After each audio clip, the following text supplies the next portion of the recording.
గత IT minister Amarnath గారు ఉన్నారంటే ఆయన పరిశ్రమల అభివృద్ధి బాగా చేశారు. ఏ రకంగా చేశారంటే మటన్ సెంటర్లు పెడతాం, చికెన్ సెంటర్లు పెడతాం, పప్పు దినుసులు పెట్టడం, ఇదే అనమాట ఐటీ అంటే. ఆయన ఉద్దేశంలో అదే అనమాట.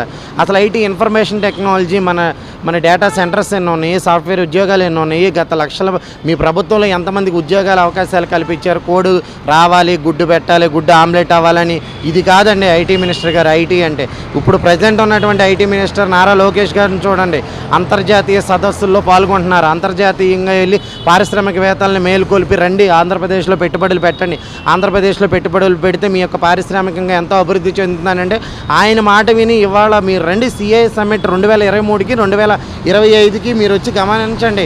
ఆ ఐటీ మినిస్టర్ ఎందుకు పనికిరాని ఐటీ మినిస్టర్గా చరిత్రలో మిగిలిపోతాడు. ఈ ఐటీ మినిస్టర్కి ఆ ఐటీ మినిస్టర్కి అసలు సంబంధమే లేదు. మటన్ షాప్కి డేటా సెంటర్ గూగుల్కి సంబంధం ఉందా మీరు చెప్పండి? ఎందుకు ఇలాంటి కల్లబూలి కబుర్లు చెప్పి మసిపూసి మారేడికాయ చేసి అమర్నాథ్ గారిని అసలు ఐటీ మినిస్టర్ చేయడమే అసలు వేస్ట్.